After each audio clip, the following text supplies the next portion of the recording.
Monica, hi, welcome to the Female Startup Club podcast. Thanks so much for having me. I'm so excited to be chatting with you. How's your day going so far? It's going well.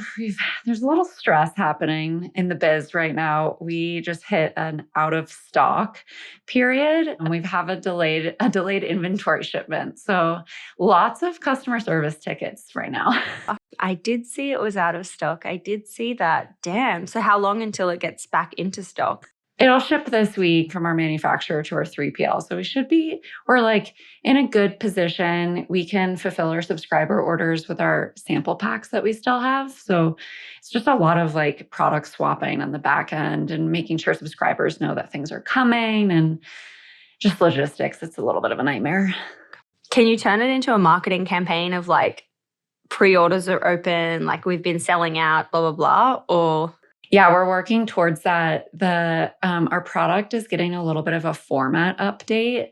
So we're kind of going to do like a relaunch of it. What does a format update mean? Yeah, this is actually really exciting. We got a lot of feedback from our customers on a couple of very specific things. One, they wanted to reduce the waste of our product. We have individual serving stick packs, and they're like, I'm not always traveling. I love that this is convenient if I am traveling, but like, can you launch a bulk option of your powder? So we are launching a new bulk option. And then we did make a slight formula update. As new research comes out, we're always looking at it and making sure that we are utilizing the best ingredients at the right forms and in the right quantities. So we've made a couple of tweaks as new research has come out as well. Oof, exciting stuff. Cool. I'm actually so excited about today and this interview because I know that my experience in chatting with you is that you love to share. And also because you're a little earlier on in the journey from the women that I usually have on the show, in that you're kind of pre-ads, but you're kind of kicking goals with your monthly rev. You've kind of, I think you said it was up to like 50K months. You're doing so well, pre-ads, pre-fundraising, all that kind of stuff. So I'm really excited to chat with you about how you've gotten to this point. Do you want to start by giving us a little bit of an introduction into what the brand is? Definitely. So Marea is a nutritional wellness company that supports women with their nutrition for their menstrual cycle. So we are all about bringing easy, convenient nutrition to you that's going to actually help support your hormone balance. This all came to me, and I think a lot of the brands in the hormone space, the story is becoming a very prevalent story. But from my own personal experience with my periods being really horrendous. I have PMDD, premenstrual dysphoric disorder, and that is basically PMS times 1,000 in the mood department primarily. So I had really, really severe mood swings. I thought I was bipolar for a while, didn't know what was going on. I spent 17 years with just these like radical mood swings that I didn't even fully correlate to my period until I was like 26 years old. And at that point, I think a lot of us have had this experience where we go to our doctor with some symptom, some issue, whether it be with our period or not, and we're given a prescription. And so I was given options like you could try birth control, you can try antidepressants, and not one person told me about nutrition. I had to like go and dig for that. But when someone did offer me a nutritional solution, it was absolutely life-changing for me, and I didn't have to go get a prescription. So I really wanted to bring that to other people. As I started to learn about nutrition and the menstrual cycle, nutrition and hormones, I realized that there was a lot of research in the space that just wasn't really getting shared. And initially I was like, okay, cool. Do I like speak about it on social media? Do I become an influencer? Do I become a health coach, a nutritionist? I don't really know. But my background was actually in e-commerce, in marketing. And I wanted to create the product that made it easier and created the bridge for women where they're like, I don't have energy to implement lifestyle changes. I just can't even think about it. And what I found in my personal life when I added supplements in was that it gave me the energy, it gave me a little bit more balanced mood, where then I could also implement other lifestyle changes that made the benefits like 10 times better. Gosh, I feel like your story resonates with me so much. I don't know if we've ever personally spoken about this, but I've been on such a period journey. I don't know if you saw when I posted all that stuff, but when I was living in London, it was, just so awful. And I'd never even heard the word endocrine system. Like that wasn't something that I knew about. But when I posted, I reached this point, for anyone listening, I reached this point where I could spend 4 to 8 hours with severe vomiting, severe diarrhea from my period pain. And I was like, maybe this isn't normal. And I'd never really even thought too much about the fact that it had spiraled, because I used to be someone who, with the easiest period, no problems, whatever. And then over the last kind of 8 years, but specifically since more like 2020, it got so bad, so bad, so bad that then I was like, wait, maybe this isn't normal. Maybe I'm having a bit of like, I haven't thought too much about this, but this isn't normal. And then I posted it on Instagram to be like, okay, I'm dying today. Like I've been vomiting for 4 hours. I'm so unwell. Like, what do I do? Because I don't know. And that's when I got so many different pieces of advice and kind of like got recommended so many things. And that prompted my journey with a naturopath and a GP to kind of work on regulating my system and what was going on in my body and things like that. But it's so crazy because I'd never even heard that word before. I never even knew. It's like this whole other world. And that there was so many people who reached out to me being like, I'm going through the same thing, or I've been on that journey and this is what helped me. Yeah. I mean, the numbers, when you look at the statistics of women that experience like debilitating issues or just any symptoms at all, like 90% of us are experiencing something related. And it's just crazy. And, the solutions that were coming up were created by men. So they weren't really real solutions. They were like cover-ups. They weren't getting to the root of the problem. And so it's, I think, just really in the last like 5 or 6 years that some really amazing solutions have started to pop up. Thank God. Yeah. Okay, so let's talk about the beginning stages. You have this light bulb moment. You're like, I want to be this person. I want to like learn about this, create my own solution. How do you actually get started? Like, do you then go and, train as a nutritionist? Like what actually happens? Yeah. So as I was digging into the research for myself, I was taking note of where I was finding the research and the people involved in it. I started to reach out to dietitians that had been involved in either previous articles or previous studies. I told them my idea. I was like, hey, I started taking all these nutrients, but it's really inconvenient. I'm buying $150 a month of supplements, and it's like 10 to 12 pills every day. And I just hate the process. Like, can we create a better solution that just provides that foundational nutrition that's all in one? And I didn't know if it would be pills and like sachets or if it would be a powder like it ended up becoming. But I was just looking for the medical side to support me. And it turns out like the first few people I reached out to, they were like, I love this idea. Yes. How can I help? And I was like, oh, okay. That was like felt far too easy. Sometimes you just have to ask. Do you mean, sorry, like a food scientist, or you mean like a dietitian or a nutritionist or a doctor? Like who are we talking about? Yeah. So this was a registered dietitian. And I was just looking for someone to be like, let's look at the research, look at the science, and see like what the formula should really be. I knew what I was taking, but I wanted something that would match like the largest population and be beneficial for people. And were you working with that person as like a consultant, or were you like, hey, you could be my business partner? I just asked them to be a medical advisor. And at the time, I didn't offer anything other than the title and asked if they could support. I've always said, like, we can talk about equity, we can talk about advisor shares, all of those things. But the initial RD that I worked with was just happy to help, which is to me like mind blowing. Wow, that's crazy. I want to understand a little bit about the R&D process in kind of the supplement industry. Like, what is the supplement industry like? What are the MOQs like? How long does it take to create something like this? So once we've decided what we wanted the formula to be, the next step was really for me to go out and try to find a manufacturer to work with who could create the product. So at that point, I was just cold emailing people and felt it was very scary. I didn't even know the right words to use. The MOQs I was getting back would have been like $150,000 orders. That whole process was really scary. I actually had a friend that lives close by who's in the cosmetic industry. She owns a skincare business. And a lot of times manufacturers for supplements and for skincare have some overlap. And so I asked her, I was like, do you have any recommendations? And she ended up hooking me up with someone who helped you find a contract manufacturer. And he helped us find our first facility who would do a lower MOQ.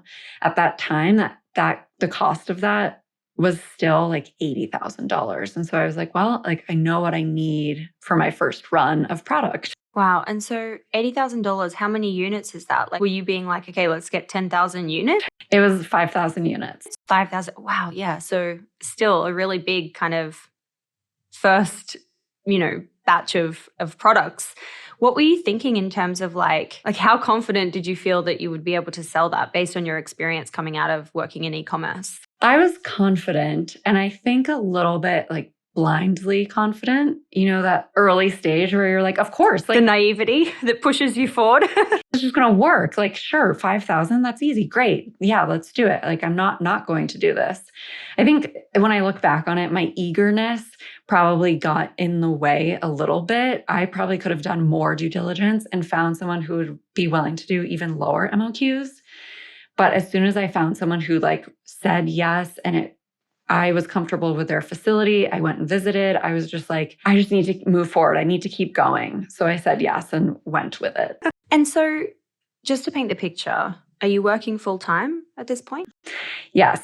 So I was the director of marketing for an e-commerce business that was in the pet space at the time.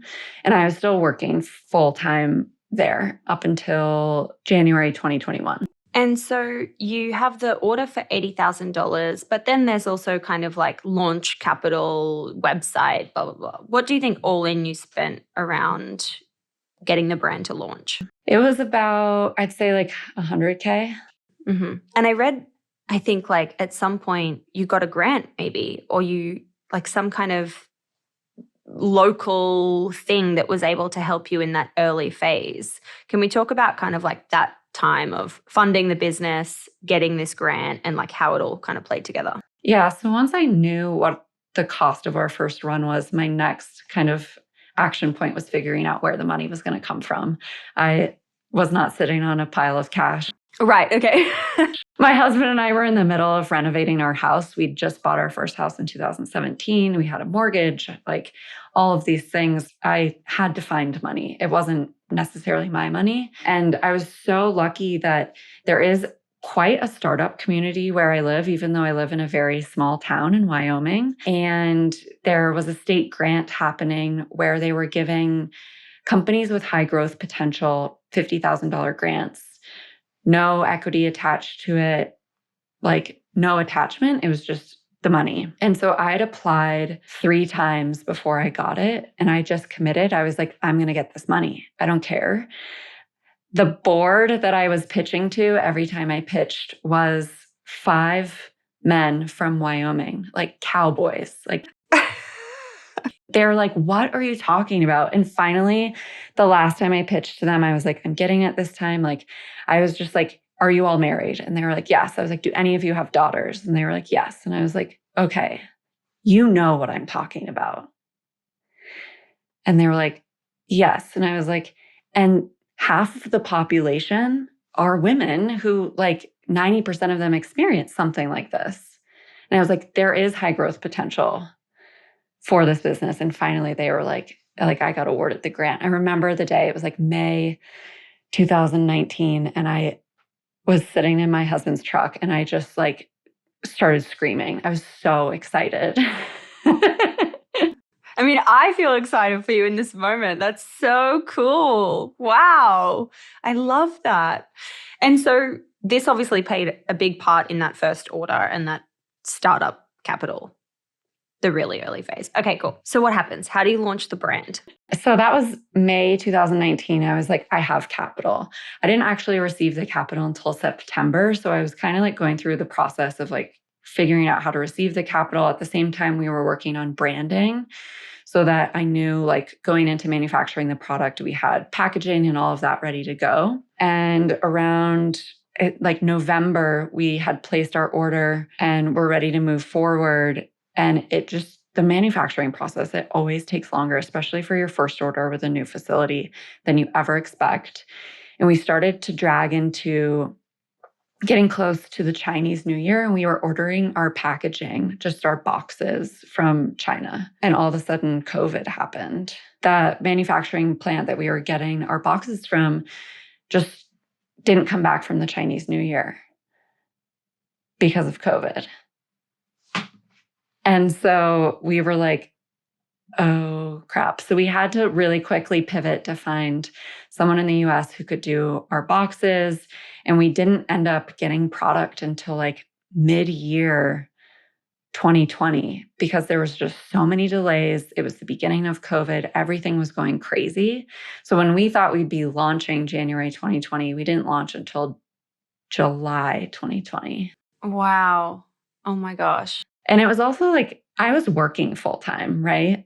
So I'm like, this is okay. Like, if it's going to take this long, like, I'm just going to be patient. And we'd switched to, like, I wasn't in the office anymore. I was working from home, which felt like more flexibility. So it was just kind of like a crazy time of me, like a lot of unknown, like a lot of balls in the air, me trying to navigate this as the first time founder and doing it alone. Yeah, absolutely. Oh my gosh. I have a few quick questions before I want to like stay on this marketing side of things, but just quickly, when I look at your website and your brand, everything looks so beautiful, so smooth. Like the experience on your website is great. The quiz is great. And you can tell that you've invested time, money, energy into that. Is that what you launched with, or have you since changed that? There's been a few small tweaks, product page updates and that kind of thing, but this has been what we launched with. I'm actually at the point now where I'm like, maybe we should update it because I'm sick of it, but I just look at it every day. Do you think that's something that, like in hindsight, you would recommend to early stage founders to kind of create that premium experience? Or do you think you could have done it kind of that lower level below, like a little bit more scrappy? For me, it was important. And I think that's something that as a founder, you just have to ask yourself of what your consumer cares about. For us, we were creating a higher end product. We knew our pricing was going to be higher. And so we wanted the experience to really represent that. So the branding was important. At the end of the day, I felt like I was creating a product that I wanted in a way. I was the original consumer of the product. So I had to ask, like, what would I want? And then also we had done like a trial of the product with about 50 people. And so we kind of had this small group of people we could ask their opinions about too. And it was just across the board, like people wanted a good brand experience. They wanted packaging that they would put out on their counter and see every day. And so we did invest in it. I wouldn't say we didn't go like over the top. It wasn't super expensive. I think the website and the packaging and the overall brand was like $6,000. Oh, okay. Yeah, totally decent. When you say 50 people, who were those 50 people? How did you find those 50 people? Yeah. Before we went out and actually had the product made, we did like our first beta test. And these are people that I found in Facebook groups. If you think back like 2019, it was kind of like when Facebook groups were kind of popping off. And there were a lot of PMS, hormone, PMDD groups. And I had just gone in there and asked people like, hey, I have PMDD. I started taking these supplements. They really worked for me. And I want to see if they're going to help other people. Would you be okay if I bought you supplements for 3 months and then you gave me feedback on how you felt? Oh, wow. That's cool. I love that as a strategy. Yeah. So wait, did you do that for 50 people? Yes. Oh my gosh. That's a lot. Yeah. It was kind of expensive, but I was like, this is like a great way for me to feel confident. I mean, there were studies out there on these nutrients, but I was like also needed to know and feel confident that this product was going to work. And the only way I could know that is if I gave these people nutrients and asked them how they felt. How did you get that kind of feedback without it being biased? Because obviously over that time, people would like what you're doing, be like cheerleaders and supportive of you. So how would you make sure that you got the data without it being kind of like in your favor and like genuine? You know what I mean? Yeah. I mean, it was not by any means a study. There was no control group, anything like that.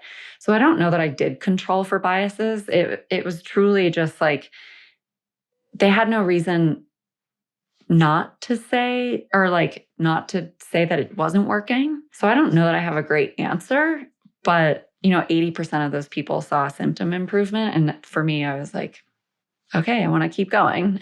Yeah. You're like, tick of approval. We're here. We're going.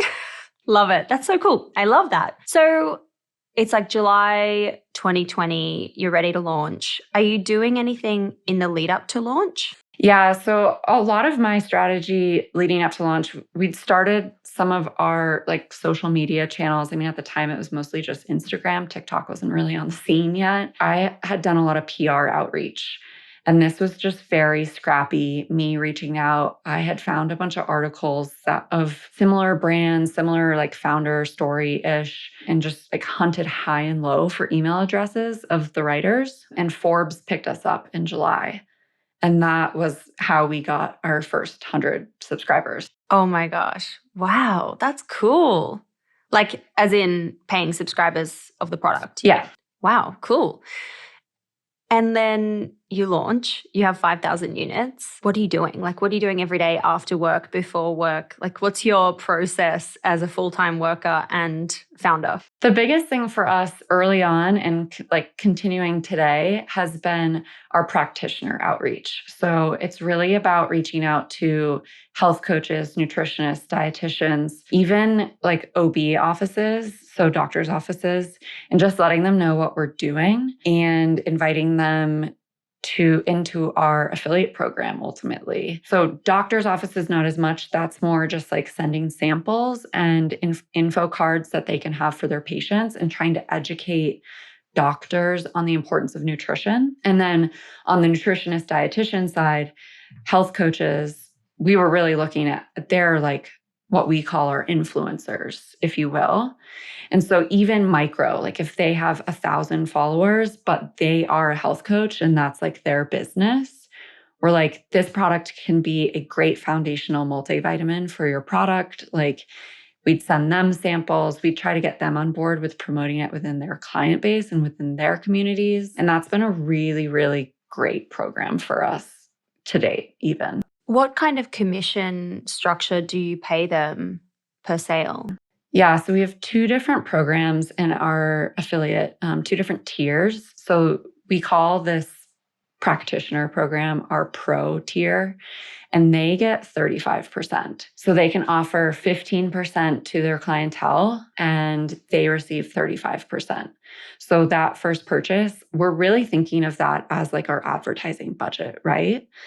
But we have a guaranteed sale if we're paying someone. And we see that if it's a practitioner that is suggesting the product, the LTV on that customer is way higher because it's from a really trusted source. Yeah, absolutely. And so it's just on the first sale, not the ongoing kind of subscription. Is that how it works? Correct. We do use it now as like we see our really strong affiliates. We'll go to them and do other partnerships with them. So we'll be like, okay, like this month we have this thing going on. We're going to pay you this flat rate for these things. So we kind of use it as testing ground to see where like our conversions are really happening and then go out and offer them more, especially if their consumers are sticking around for months on end, right? We want to continue to reward them. So Yeah, absolutely. And so for you, like this is in those early days, that first, year in business, that's primarily what you're doing to shift the needle and get sales. I also read you were doing kind of like IG live every day and doing like kind of pre-orders and things like that. Was that shifting the needle, or do you think that was more building community? yeah, I'd say more in 2022. We did a lot of lives. There was 1 month where we did a bunch of lives, and that was really, really big. We were doing like a PMDD awareness month movement. And I had just realized that what was resonating the most with our audience was truly like my story and hearing the story of other people who'd experienced similar things. And so to go out and try to find people who experience PMDD and just talk about this topic more, because we've really honed in on that audience, has been really powerful in growing our community by like cross-sharing with other people who we know are already talking about the topic. That makes a lot of sense. I feel like for you, like I guess there's something in parallel to the brand that's happening, and that's your personal kind of growth explosion. And I don't know when this totally comes into the picture, but let's bring it up now. So I looked at your account recently and I was like, holy shit, you've kind of gone from, I don't even remember what, but like, I feel like the last time we spoke, maybe last year, things were really different. And then now you're kind of creeping up towards 200,000 followers on Instagram. And you have a lot of content on there. You've positioned yourself as an expert, as someone, you know, who is an authority in the space. Can you kind of paint the picture from where you were last year, where you are now, what's happened, and then how that kind of has trickled into build the brand? I kind of joke about this because at the beginning of this year, I was like, I'm manifesting a celebrity partner. Okay. It's yourself. I was like, I think I just made myself the celebrity. Yeah, it's definitely you. So at January 2023, I only had 3,000 followers personally. What? No. Currently, right now, it's April 17th. I have 180,000 plus. Oh my God, I love this. And when people are like, everything's too saturated, it's too hard to grow, you're like, wait, let me tell you. Yeah, well, that's the insane part. And also people are like, you paid for followers. And I was like, I didn't pay a dime. Like, no. Fall of last year, I started talking in my personal account. I turned 33 last fall, and I started to notice a lot of changes in my body. At the same time, I was trying to conceive and was hyper aware of what was going on. My cycles, like, was tracking everything, was super anxious about the whole process, which is probably why I didn't conceive. But anyways, just noticed a lot of changes in my body, and I started to share about it, and I started to dig back into a lot of the research that I'd been in before I started Marea. So that led me to like Dr. Stacy Sims and going back and reading her book. And I realized I wasn't eating enough protein and my muscle mass was changing really drastically, which for women, this happens as we age. It's harder to hold on to muscle. And muscle is an endocrine organ, which is crazy. I've learned a lot through your content, I should just say. This was the most I'd ever gotten engagement on my personal. People were DMing me, asking me questions. How are you eating more protein? What does it look like to eat more protein? What kind of protein? How much? And I was like, whoa. Lol, I'm literally one of those people. Yeah, but I mean, you're not alone. Like, it just was such a hot moment. And then you started to look at like the well and good wellness trends for 2023, and they were all saying protein. And I was like, oh my God, like this is like a thing. And so as people were asking me all these questions, I was like, okay, I just have to like give the people what they want. This is what I'm learning about. I'm just going to share as I learn. And I decided for January, because the most common question was like, how are you eating? What are your meals look like? Show me what you're eating. I was like, I'm going to show people what I'm eating every day for 30 days. And so I did the series for the next 30 days. You and I are eating meals with at least 30 grams of protein, because 30 grams of protein is the muscle protein synthesis threshold for women. That's how much you have to eat to like maintain your muscle in a meal. It's a lot. It is. But when you get used to it, it's not. It's really not. But it just went wild. Within the first week, I was at like 10,000 followers. And then like the second week, it was like 50,000 followers. And I was like, oh my God, what have I done? That is crazy. And okay, wait, let's just pause here. So you're creating the videos. They're like recipe videos, some exercise kind of videos. Are you like hashtagging? Are you doing all the best practice stuff as well? Or you're just kind of thinking about like the content and the audio? Are you on stories like every day? Like, let's just like think about the posting schedule here for 1 minute. For me, it was like really focused on posting daily. I was pretty much doing that for Marea before, but now all of a sudden it was on my personal page and I realized it was just growing way faster. So it was always reels and it was the same format with the same intro. The intro, I think, was a huge part because you say for the next 30 days and people are like, great, I want more of this. I'm going to follow because I want to see the next 30 days. Easy. Like I said, protein, everyone wanted meals with more protein. So that was like easy. But I think the fact that it was recipes, that's a highly saved post. regardless, right? You see a recipe you want to do, what do you do on Instagram? You save it. And the algorithm loves saves and shares. So people were sharing, people were saving, people were sharing the recipes to their stories. So I think that just like triggered this perfect storm on Instagram where they were like, this girl is sharing great content, and they just kept pushing. Oh my gosh, love it. So the 30-day challenge, where does that lead you at day 30? Anxious and thinking, what the hell do I do next? But I was like, okay, I have this audience who's primarily women. The age group is mostly, it's like 24 to 45, which is right on the money for, the brand as well. A handful of the recipes also talked about the connection to your menstrual cycle with the foods I was using in the recipes. So I started to talk about cycle syncing your food within the protein recipes. And those posts were getting a lot of engagement. And so I was like, people are into the hormone talk. I'm going to do another 30 days where I focus on, for the next 30 days, you and I are doing things to support our hormone health. And that's where I started seeing your videos. And maybe also because I'd had this period thing that I'd posted, I must have been getting fed hormone talk, hormone health stuff. And I started, because I actually don't scroll on Instagram. I don't like go through my feed, but whatever the first video that pops up, I'll like see and, either share it to a friend and blah, blah, blah. But your video was like constantly popping up as like my first video in my feed. And it would be like hormone health. And I'd be like, that's relevant to me. Let's talk about it. Okay, right. Oh, wait, just to pause here for a second. Okay. So this happens in January. You get to however many, how many followers you're at by end of Jan? I don't even remember. Probably like 70K. Okay, very high. Are you talking about Marea during this time at all? And what are you seeing the impact on the brand at that time?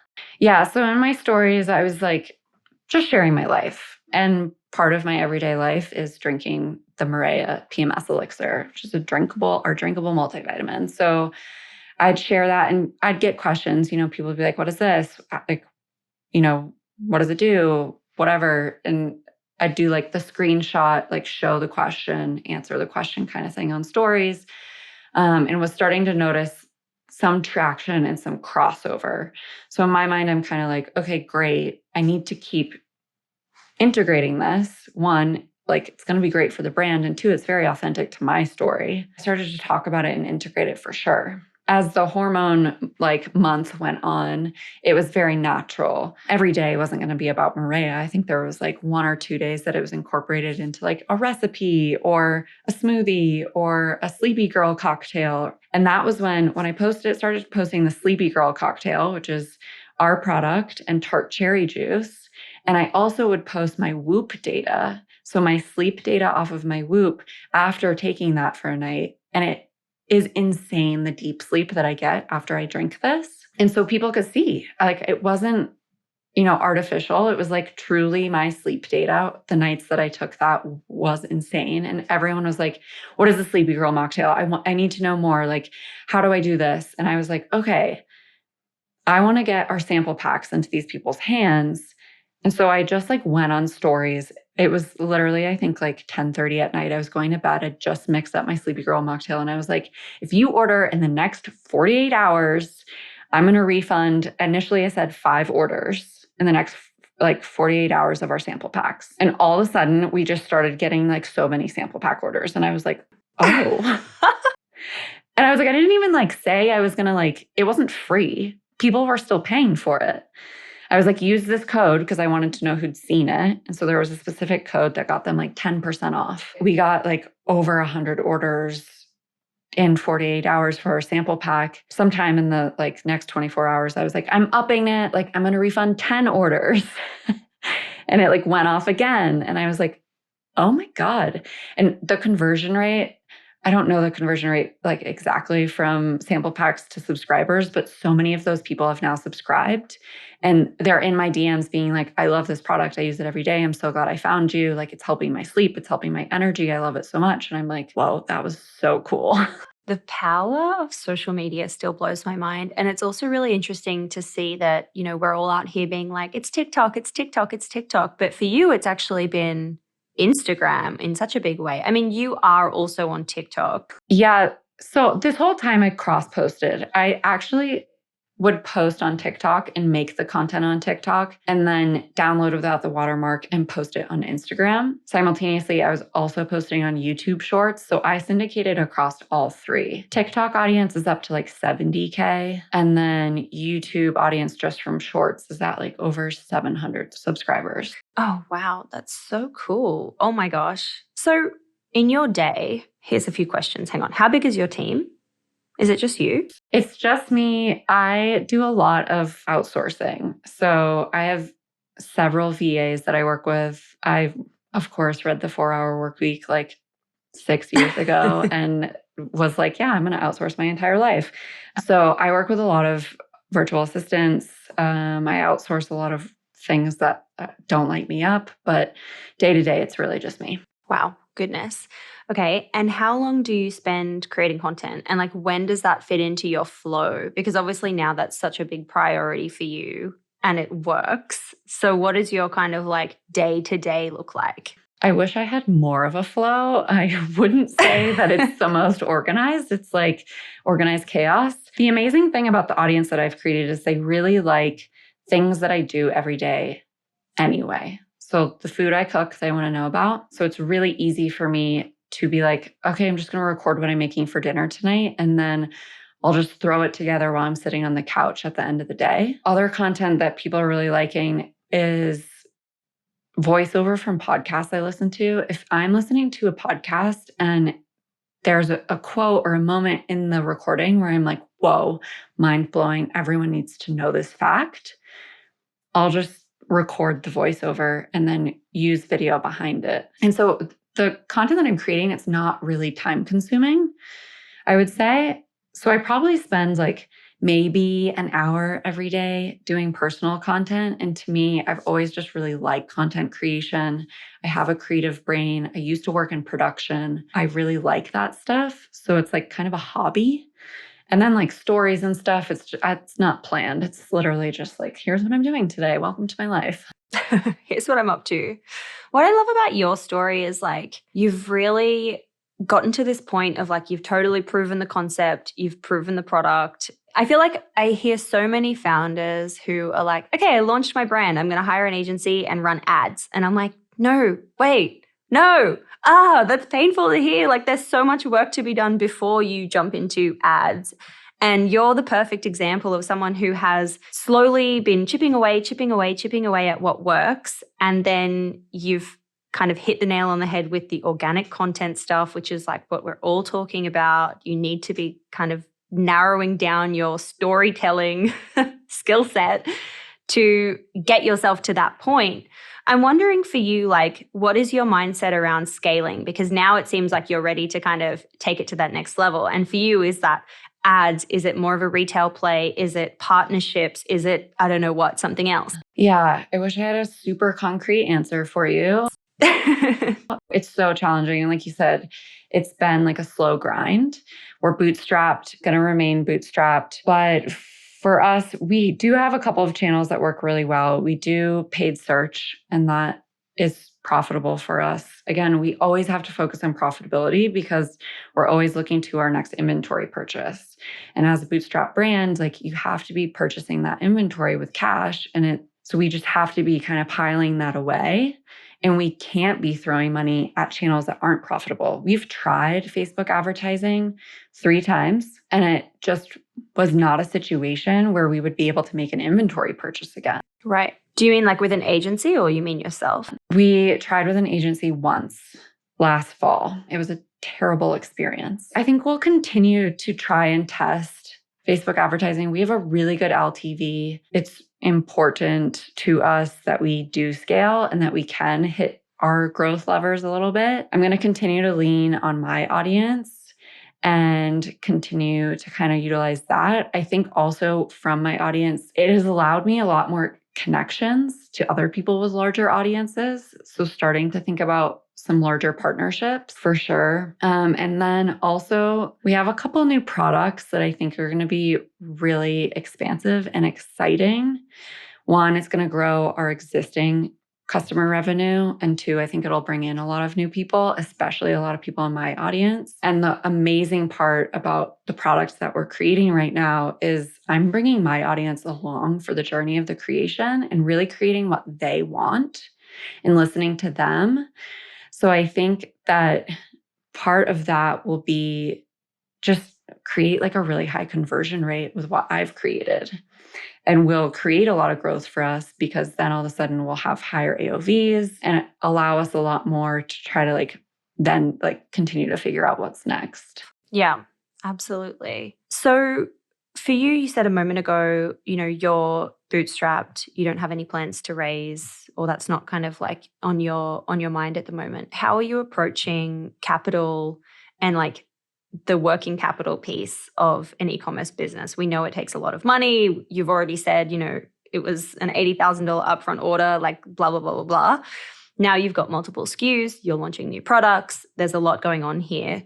How are you approaching the capital piece, and what are the levers you're using, i.e. Shopify Capital, Clearco or Clearbank, Wayflyer? How are you utilizing those kinds of things to your advantage? We do have a line of credit, which I'm really grateful for. And so that has allowed us to kind of offload some of the inventory stress. So that's just through our local bank, and we utilize that. I haven't done any of the Shopify Capital or anything. I kind of personally think that money's a little bit too expensive. Our line of credit is really great, and we know we have a certain schedule we pay it back on. I also implemented a profit first operating accounting system within our business. And so twice a month we deposit money into 5 different buckets, and it really allows us visually, okay, we're growing because this operational bucket is growing. And that allows me to also look at it and be like, what else can I outsource? What else can I get off my plate so I can start to think more about the growth and more about these new products? So I think for me, it was just putting systems in place where I could really quickly and easily, twice a month, see where we were at financially and know what buckets were growing. And then also always be saving for that inventory, because one of the buckets is inventory. I love the profit first method. How did you know how to do that? It's okay. Well, working in e-commerce and being the marketing director at another company, it was also a startup, actually really exciting. They just sold last week. Oh my gosh, that's exciting. Did you have equity? I didn't. I know, I was their first employee, but they didn't give equity to anyone. Oh, okay, right. It was oh my God. I was wait, what? They didn't give equity to anyone, but I'm so excited for them, and I'm really close to the founders. So it was a really cool experience. I hope you still get some kind of epic bonus. if you're listening, owner of said company. I don't think that'll happen, but I learned so much working with them, and I'm so grateful for my time there. But through that process, I really learned a lot, because as the director of marketing, I was saying, let's spend this much money. And I also need this much inventory if we're going to spend that much money. So I'd already kind of known, projecting and, looking at marketing dollars and understanding how much product we would sell with those dollars, and worked really closely with one of the founders on inventory projections from a marketing lens. So I felt like I had a really good understanding, and that allowed me to then be like, okay, how much money am I going to need for inventory? How do I know I'm going to sell it? And again, it goes back to that piece of I'm going to get 5,000 units of inventory in our first run. Do I think I can sell it? And I'd been doing all these models for this company of of course I can sell it, because look, I'll just do these things. Were you so with these 5 buckets, were you doing that from day one? You sold one order and you would put it into your buckets? Or was it more you hit a certain revenue kind of threshold and you were okay, now I should start doing this? Yeah, it was really last year trying to make the decision if I wanted to hire this agency, because I was what ROAS do we need to hit? Where do we need to be to make this work? And do we have the operating dollars to pay the agency? And stuff had just kind of been a shit show. When you're a single woman show, inevitably balls are getting dropped left and right. And sometimes that was looking at our books or looking at our bank accounts. And I'd read, so there's a book called Profit First, and then there's another book called Profit First for E-commerce. And I'd read both of them before, but my husband had actually, he's also an entrepreneur, and he'd picked it back up and it was sitting on our coffee table. And like one morning I was like flipping through it and I was like, oh, yeah.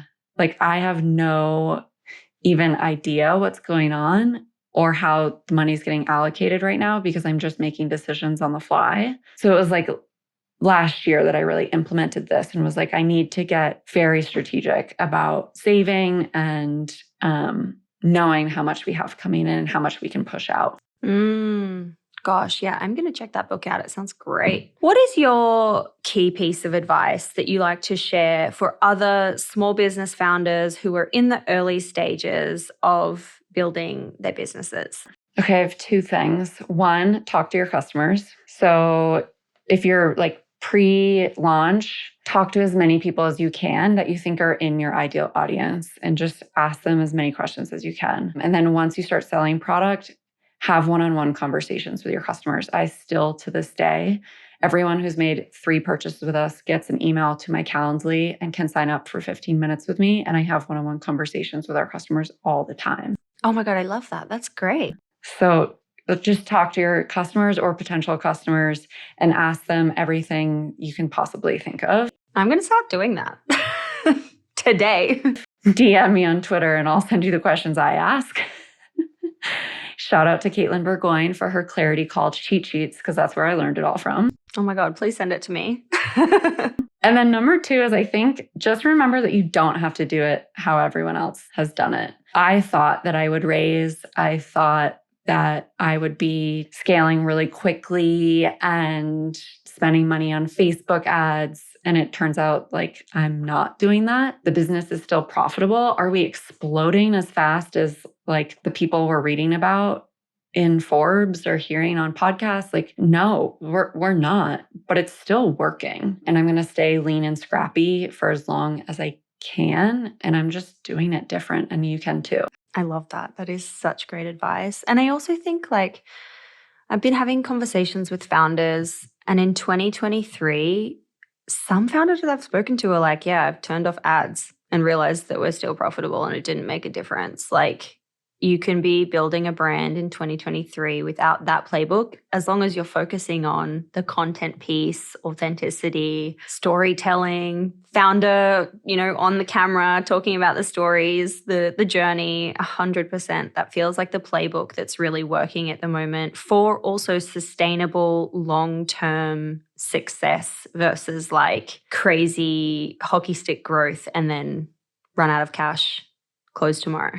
And the hockey stick growth, like that can also make you go out of business, like just as much as flow growth. So I don't know. I'm hoping it's sustainable and that we do have our pop-off moment at some point.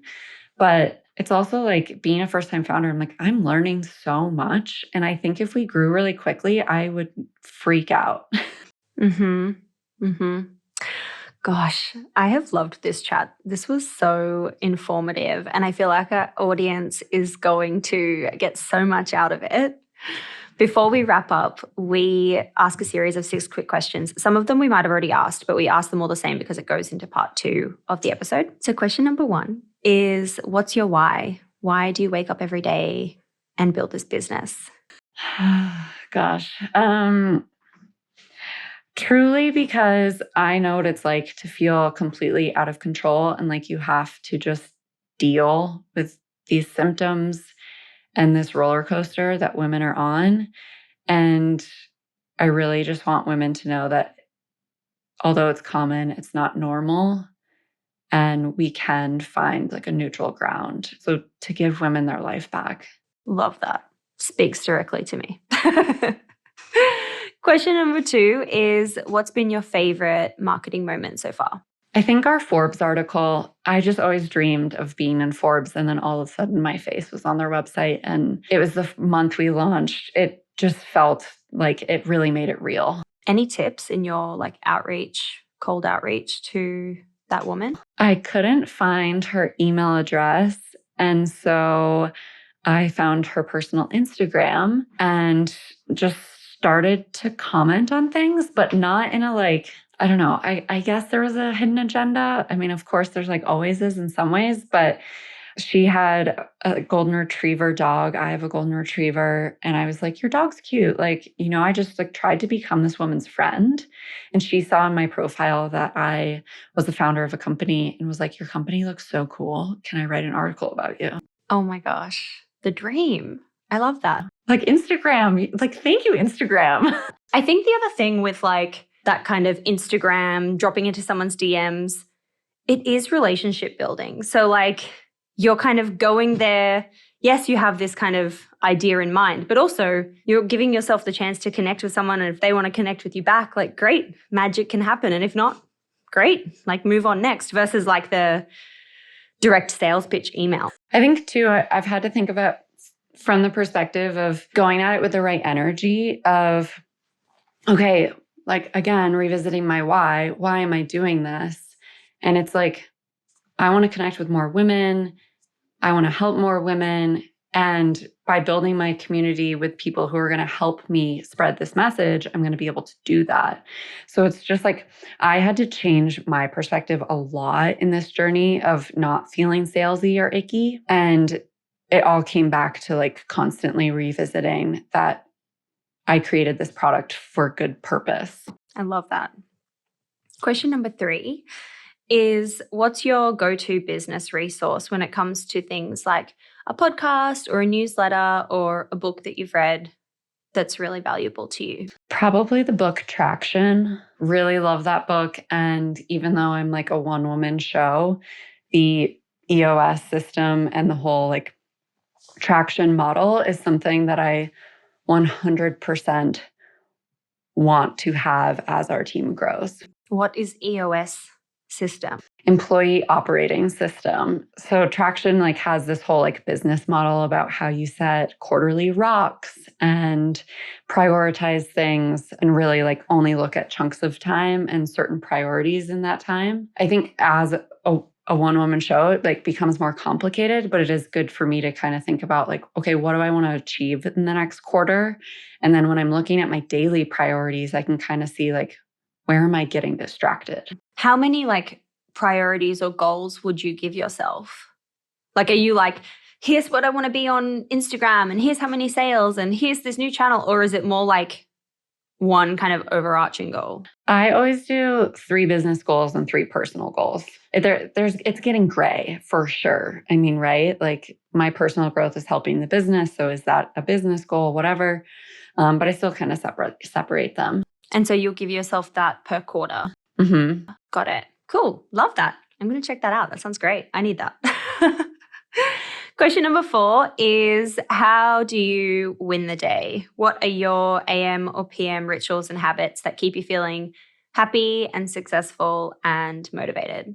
I think the biggest one is my cell phone charges in my office at night. So goes in my office usually around like 9 o'clock. And then I don't pick it up in the morning until after I have journaled, gone for a walk outside, had breakfast. And really that like hour and a half in the morning is crucial time without my phone. Because I find that if I like pick my phone up first thing, which like sometimes it happens, right? Sometimes you're like, oh shit, what time was that meeting? Like, what is it? Like, I need to look at this, whatever. But when that happens, I'm immediately bombarded by other people's creativity, other people's thoughts. And I don't get to have that moment alone with my mind where I'm flowing without any kind of outside input.